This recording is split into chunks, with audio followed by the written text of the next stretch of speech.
It's the Channel Mom Show with Jenny Dean Schmidt. We're here for you. Brought to you by the Healthy Marriage Project. Just click on one of their ads to find out about a healthy relationship workshop near you. Welcome back to the Channel Mom Show on Mile High Sports Radio, AM 1510, FM 93.7. We're so glad to have you here.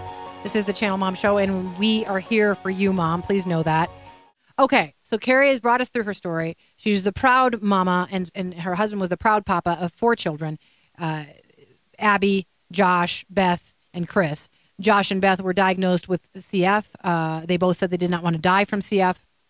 God answered their prayers. In this mother's estimation, they died in a motorcycle wreck quickly, and they were together, and they died doing what they loved.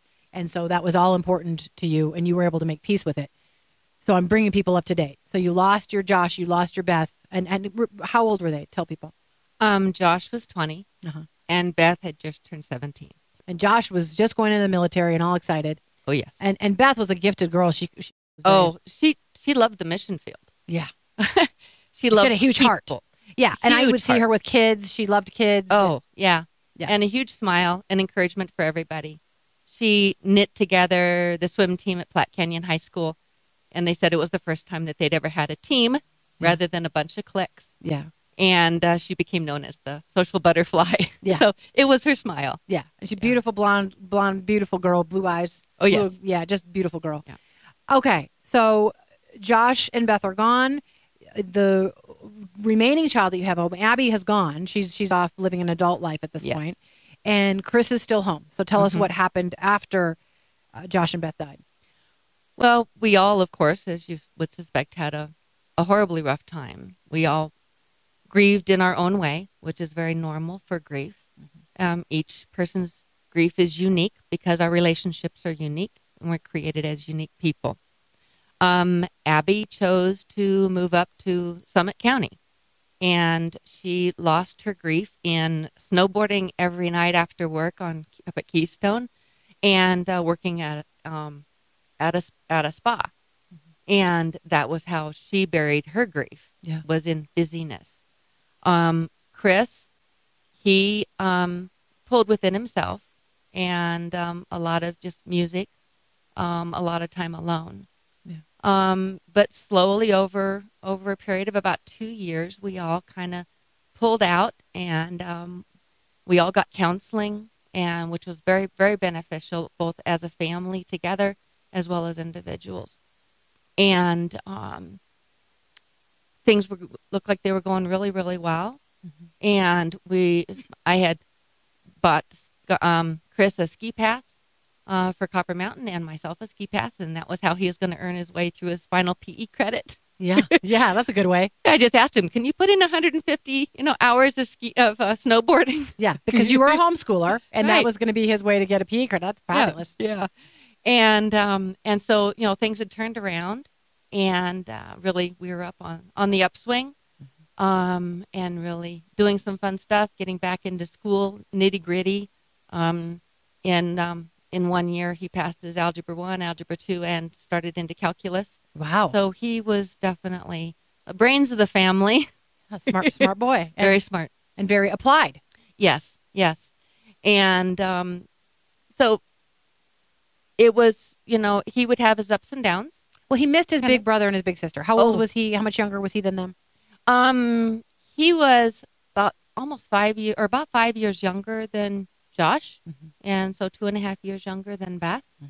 And so he was the little one. He was the baby. And he grew up always having someone to play with, and especially looking up to his big brother. I mean, he's in the Army. Yeah. I mean, what is there to not look up to? He'd been a firefighter. He'd been an EMT. He'd done everything that every little boy ever wanted to do. And so he was definitely Chris's hero. And so losing Josh was this huge part of his life. Yeah. And he really struggled with getting past that. And he even struggled with, "Mom, I remember things about Josh. I don't remember that much about Beth." And I told him that was okay, because he was going to go through those cycles. Because the next thing, he'd turn around and he'd tell me a story about something he and Beth did. Yeah. So what can I say? He was just worrying too much. He was worrying. And we went through a Christmas, and everything was fine. Matter of fact, a couple Christmases. And we got through Christmas 2.5 years after Josh and Beth had passed. And he had struggled, and we had talked about it and worked through it. Missing them. And holidays are very hard. Yes. Very hard. There's so many memories that are just all wrapped up and intertwined with them. And Abby was home from school. She had gone away to Texas for media school, and she was home for the holidays, and it had been snowing and snowing, which is wonderful, but snowing and snowing. And she and Chris started putting together a plan to go snowboarding on the 28th, and to have Chris's absolute best friend Nathan join them. And Abby and I had to go up on the mountain and do some things the day before, and he was going to join us, but he was not feeling well. Okay. And he wanted to stay home so that he would feel his absolute best the next day. And so we were up at Copper Mountain. I kept getting phone calls. Mom, okay, I packed the backpack. What else can I do? I said, well, is your snowboard ready? Oh, okay, I'll call you back. Mm-hmm. And 6 or 7 phone calls. And then the end of every phone call was, love you, Mom. I said, love you too. Good boy. Oh, yeah. Oh, yeah. Very free with his feelings. Yeah. And so Abby and I finished what we needed to finish, and went on back home. And he had invited Nathan to come spend the night. It was easier for them to go up the mountain with Nathan already there. And so he had the best of all worlds. He was ready to go skiing with his sister the next day. And his best friend was there and spending the night. And I don't understand what happened, but that evening just went into a downward spiral. Mm-hmm. And he was commenting about he didn't want to wear a wrist brace. He had broken his thumb the year previous snowboarding. And the doctor told him whenever he went, he needed to wear a brace. And he didn't want to. And we finally resolved that. And then he talked about always hurting. And I pointed out to him, you've grown 8 inches in the last 2 years. Yeah. And he just said, I'm hurting. It's growing pains. Yeah. But he also was saying he was hurting. And then it went to, I'm hurting. My heart hurts so bad. I miss Josh so bad. And nobody understands. And he went downstairs and he took his own life. It was a shock, of course. Yeah, because you'd been planning all day to do something special. Yeah. So now you've lost 3 children. Yes. Yes. How tempted were you to give up? Very. Very. Not within the next, I guess, week, I was sitting on my bed first thing one morning, realizing that was the edge of, I knew how easy it was to slide into just sitting on the bed in a fetal position and rocking.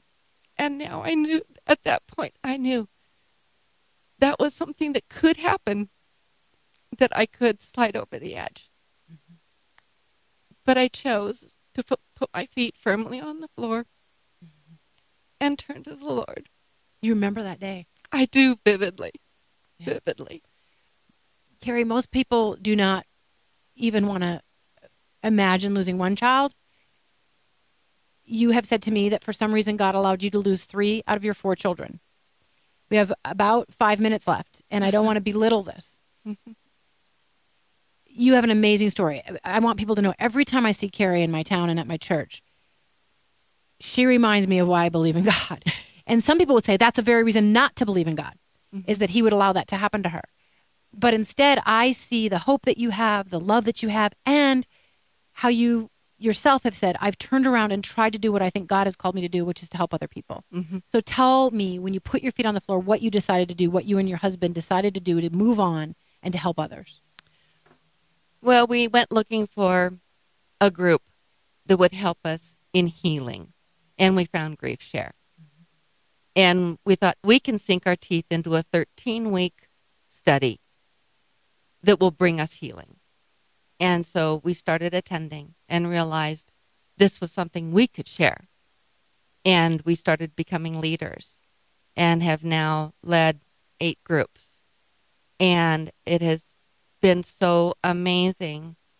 I thought when Chris took his own life that would take away all credibility of being able to help people. And I found that has been the biggest help. I have helped many more people who have lost loved ones to suicide because now they felt comfortable they could tell me that fact. And we could actually face what happened and walk through it.